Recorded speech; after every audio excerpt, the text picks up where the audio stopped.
نماز کے تشہد میں کم از کم کون سی دعائیں پڑھنا ضروری ہے؟ سنت مبارکہ سے کون کون سی دعائیں ثابت ہیں؟ پہلی تو بات یہ یاد رکھیں، تشہد نماز میں قبولیت کی جگہ ہے دعاؤں کی، کیونکہ صحیح بخاری میں حدیث موجود ہے، نبی صلی اللہ علیہ وآلہ وسلم نے فرمایا جب تم تشہد میں درود شریف پڑھ چکو اس کے بعد اپنے رب سے جو چاہو مانگو۔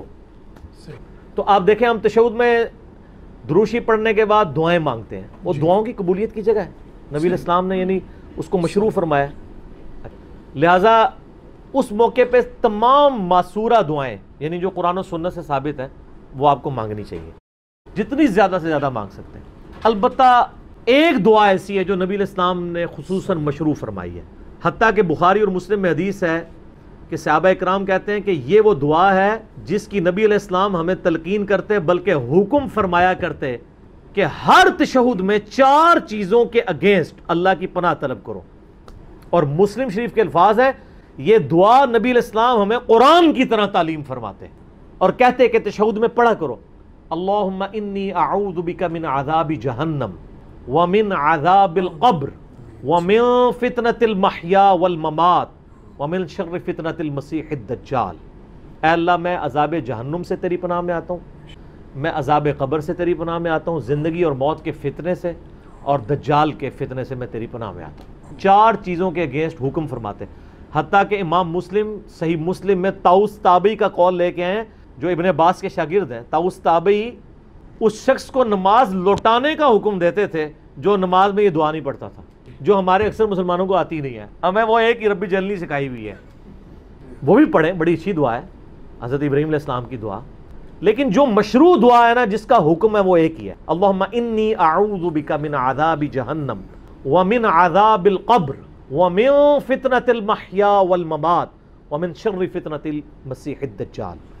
اس کے بعد اگر کوئی دعا ہے نا تو وہ ہے دعا جو نبی علیہ السلام کی پسندیدہ دعا ہے، بخاری اور مسلم میں آتا ہے، انس ابن مالک کہتے ہیں کہ رسول اللہ صلی اللہ علیہ وآلہ وسلم اس دعا کو کبھی نہیں چھوڑتے تھے، اللہم ربنا آتنا فی الدنیا حسنہ وفی الآخرۃ حسنۃ وقنا عذاب النار۔ اے اللہ، اے رب ہمیں اس دنیا میں بھلائیاں عطا فرما اور آخرت میں بھلائیاں عطا فرما، اور آخرت کی سب سے بڑی بھلائی آخرت کے عذاب سے ہمیں بچا لے، آگ کے عذاب سے، آمین۔ 2 دعائیں، تیسری یہ دعا رب جعلنی والی، رب جعلنی مقیم الصلاۃ ومن ذریتی ربنا وتقبل دعاء ربنا اغفر لی ولوالدی وللمؤمنین یوم یقوم الحساب، یہ دعا مانگے۔ ایک اور دعا صحیح مسلم میں آئی ہے، ہمارے گرین کارڈ پہ مولا علی سے وہ روایت ہے کہ وہ نبی علیہ السلام کبھی تشہد میں مانگتے تھے اور کبھی سلام پھیرنے کے بعد فرض نماز کے بعد والے اذکار میں مانگتے تھے، تو میں نے فرض نماز کے بعد والے اذکار میں وہ صحیح مسلم کی دعا ڈالی ہوئی ہے، اللہم اغفر لی ما قدمت وما اخرت وما اسررت وما اعلنت وما اسرفت وما انت اعلم به منی انت المقدم وانت المؤخر لا الہ الا انت۔ یہ نبی علیہ السلام سے فرض نماز کے بعد بھی پڑھنا ثابت ہے اور تشہد میں بھی۔ 4 دعائیں ہوگی، پھر ایک اور دعا ضرور پڑھا کریں، رب ارحمہما کما ربیانی صغیرا، اپنے ماں باپ کے لیے، اے اللہ میرے ماں باپ پہ رحم فرما جس طرح ان دونوں نے بچپن میں مجھے پالا تھا۔ بیوی بچوں کے لیے دعا مانگے، ربنا ہب لنا من ازواجنا وذریاتنا قرۃ اعین واجعلنا للمتقین اماما۔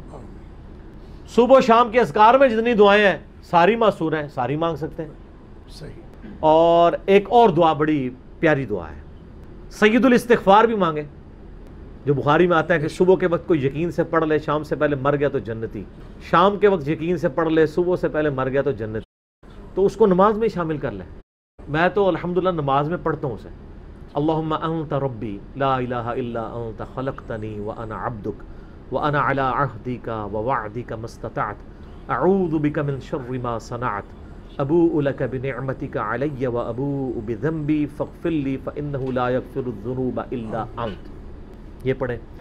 ایک اور دعا صحیح بخاری میں جو سیدنا ابوبکر صدیق کو نبی علیہ السلام نے گفٹ کی ہے، انہوں نے کہا یا رسول اللہ مجھے کوئی ایک خاص دعا ایسی بتائیں جو میں نماز کے تشہد میں پڑھا کروں، تو آپ علیہ السلام نے سیدنا ابوبکر سے کہا کہ تشہد میں پڑھا کرو اللہم انی ظلمت نفسی ظلما کثیرا ولا یغفر الذنوب الا انت فاغفر لی مغفرۃ من عندک وارحمنی انک انت الغفور الرحیم۔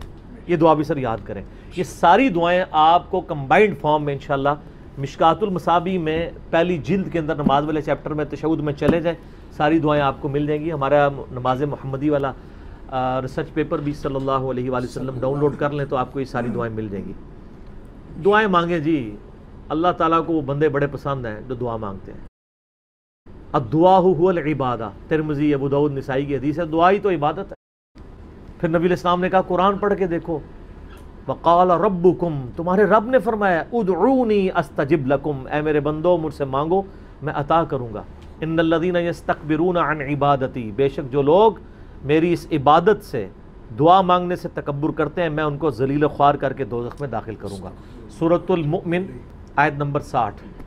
ہمارا رب وہ شہنشاہ ہے جس سے نہ مانگا جائے تو وہ ناراض ہوتا ہے۔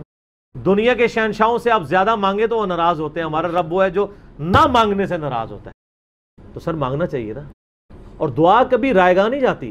جامعہ ترمذی میں مسند احمد میں یہ صحیح سند سے حدیث ہے کہ نبی علیہ السلام نے فرمایا دعا کبھی بھی ضائع نہیں جاتی، یا تو جو کچھ مانگا وہ مل جائے گا، اگر وہ نہ ملا تو اس کے بدلے اللہ تعالیٰ تمہیں کو بہتر نعمت بدل دے گا، اور اگر وہ بھی نہ ملا تو اللہ تعالیٰ اس دعا کو سٹور کر دے گا، قیامت کے دن اس کے اگینسٹ اجر دے دے گا۔ تو دعا تو ایسی عبادت ہے جو ضائع جاتی نہیں، اور اللہ کو تو اپنے بندے پسند ہیں کہ جو اس کو پکاریں۔ اسی لیے دیکھیں نا، آپ کی نماز کی کمپلسری چیز ہی دعا رکھی ہے اللہ نے، اس سے بڑی کوئی دعا نہیں ہے۔